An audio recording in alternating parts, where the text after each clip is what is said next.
वनस्पतियों में लैंगिक प्रजनन।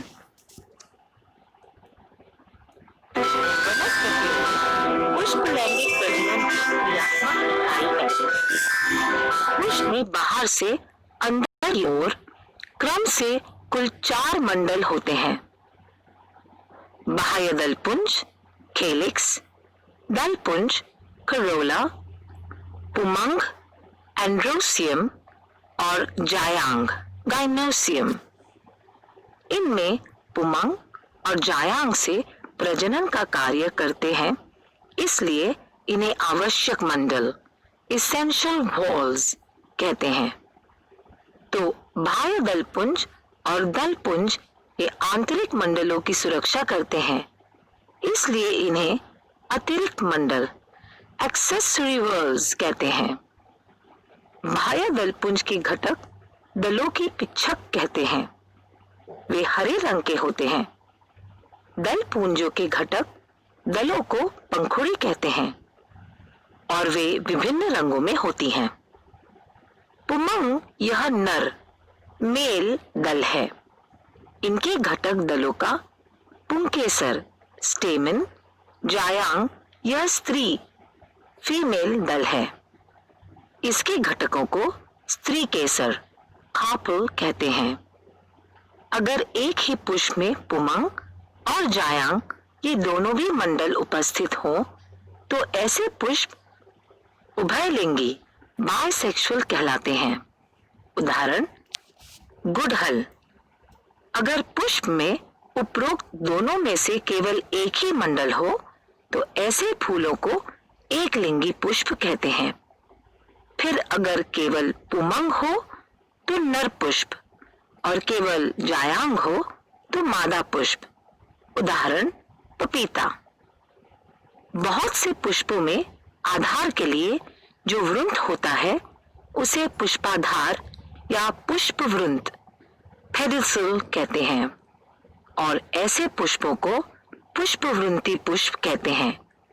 और वृंत न हो तो ऐसे पुष्पों को स्थानबद्ध, सेसील पुष्प कहते हैं। हर पुमंग में एक पुतंतु, फिलामेंट, जिसके सिरे पर एक परागकोश, एंथर होता है। परागकोशों के 4 भाग होते हैं, जिन्हें कोष्ठक, लोक्यूल्स कहते हैं। इन कोष्ठकों में अर्धसूत्री विभाजन की सहायता से परागकण तैयार होते हैं। उचित समय पर परागकोश फूटकर अंदर से परागकण बाहर आते हैं। जायांग के घटक दल अर्थात स्त्री केसर, ये स्वतंत्र रूप में या संयुक्त रूप में हो सकते हैं। प्रत्येक स्त्री केसर जायांग के सबसे निचले भाग में एक अंडाशय होता है। ऊपर की ओर एक खोखली वर्तिका, स्टाइल निकलती है। वर्तिका के ऊपरी सिरे पर एक वर्तिकाग्र, स्टिग्मा होता है।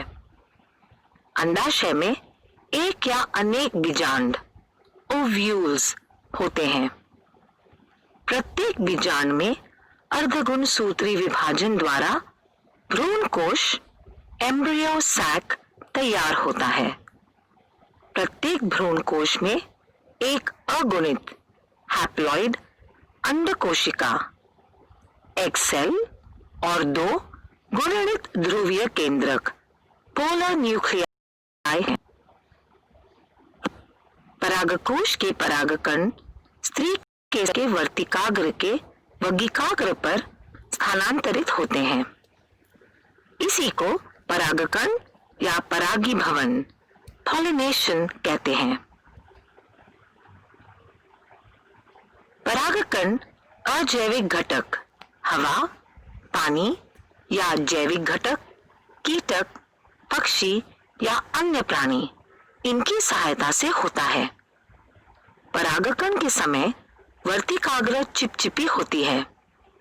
इस चिपचिपे वर्तिकाग्र पर परागकण गिरने पर वे अंकुरित होते हैं, अर्थात उनमें 2 पुयुग्मक निर्मित होते हैं और एक दीर्घ पराग नलिका का निर्माण होता है। पराग नलिका दो पुयुग्मक का वहन करती है। वह पराग नलिका वर्तिका से होती हुई बीजांड के भ्रूणकोश तक पहुंचती है। वहां पराग नलिका का अंतिम सिरा फट जाता है और दोनों पुयुग्मक भ्रूणकोश में छोड़ दिए जाते हैं। उसमें से एक पुयुग्मक का स्त्री युग्मक से संयोग होकर युग्मनज जाइगोट बनता है। इसे ही फलन फर्टिलाइजेशन कहते हैं। दूसरा पुयुग्मक दो ध्रुवीय केंद्रकों से संयोग करके भ्रूणकोश एंडोस्पर्म बनता है। इस प्रक्रिया में दो पुयुग्मक भाग लेते हैं, इसलिए इसे दोहरा फलन डबल फर्टिलाइजेशन कहते हैं। क्या आप जानते हैं, जब परागकण की क्रिया एक ही फूल या उसी वृक्ष के दो फूलों में होती है, तब उसे स्वयं परागण कहते हैं। जब परागण कण की क्रिया एक ही जाति के दो भिन्न वनस्पतियों के फूलों में होती है, तब उसे परपरागण कहते हैं। जैव प्रौद्योगिकी की सहायता से भरपूर उत्पादन देने वाली और प्रतिकूल परिस्थिति का मुकाबला कर सकने वाली वनस्पतियों की नई प्रजातियों का निर्माण करते समय वैज्ञानिक परपरागण ब्रश की सहायता से करवाते हैं। सूचना प्रौद्योगिकी के साथ परागण से संबंधित वीडियो का संग्रह कीजिए और कक्षा में औरों को दिखाइए। करके देखें। घर के किसी भी अनाज के 10-12 दाने बीकर या कांच के ग्लास में बाहर से तुम्हें दिखाई दे, इस प्रकार मिट्टी में रोपित कर दें। रोजाना उसमें पानी डालें और दिखाई देने वाले परिवर्तनों को नोट करिए। फलन के पश्चात बीजांड का रूपांतरण बीज में तथा अंडाशय का रूपांतरण फल में होता है। फलों के सूखने पर वे फूट जाते हैं तथा बीज जमीन पर गिर जाते हैं और अनुकूल परिस्थिति में मिट्टी में अंकुरित हो जाते हैं। बीज में स्थित अंतःपोष का उपयोग कर युग्माणु की वृद्धि होती है और नया पौधा बनता है। इसी को बीजांकुरण कहते हैं।